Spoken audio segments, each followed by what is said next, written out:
मालिक का प्यार, उसकी मोहब्बत बेइंतहा खुशियां देने वाली है, परमानंद देती है। पर आदमी अपनी औकात कभी ना भूले।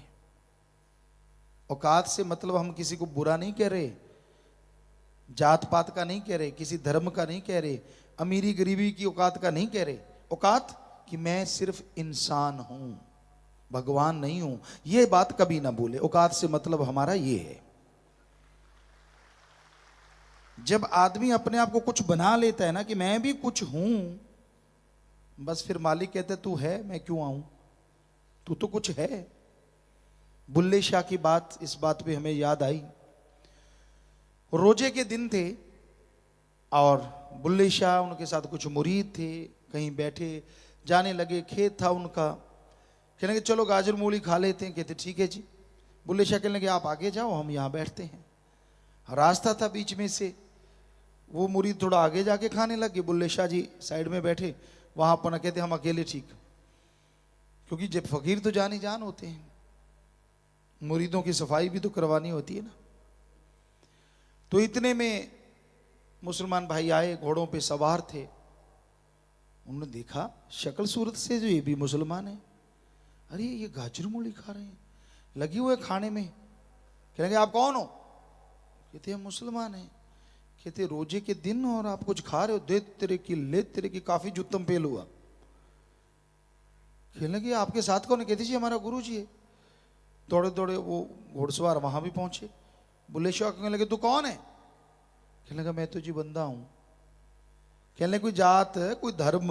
कहते ना जी कुछ भी नहीं, मैं तो सिर्फ बंदा हूं। कहते है छोड़ पागल, चले गए सारे। शिष्य आए, कहते गुरु जी आप तो बिल्कुल कुछ नहीं कहा, बातें करके वो चले गए, और हमारा तो देखो हाल, बुरा हाल है, कपड़े तक फाड़ दिए, सारी शरीर में टस टस हो रही है यहां जहां उनकी पड़ी है। तो ये क्यों हुआ? बुल्ले शाह कहने लगे आप कुछ बने होंगे, हम कुछ बने नहीं।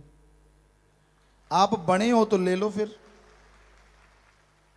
तो कहने का मतलब जब आप कुछ बन जाते हैं ना, फिर काल के यूं ही पड़ती हैं चारों तरफ।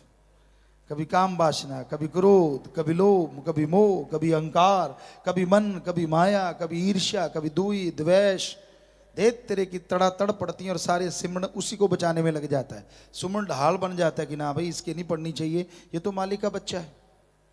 फिर आप कहते हैं मैं सिमरण तो करता हूं, सत्संग तो सुनता हूं, फल क्यों नहीं मिलता? अरे कहां से मिले? वो सारा तो आपको बचाने में, आपकी की गई करतूतों को आपसे दूर करने में ही लग जाता है। कहां से आपको खुशियां लाके दे दे?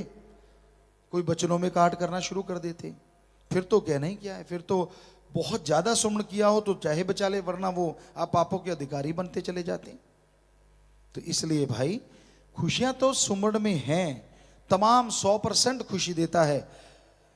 हो ही नहीं सकता कि जिसने मालिक से नाम लिया हो, दृढ़ यकीन रखता हो, उसे कोई कमी आ जाए। लेकिन कमियां आपकी जब तक निकलती नहीं, सुमन का पूरा फल आपको मिलता नहीं।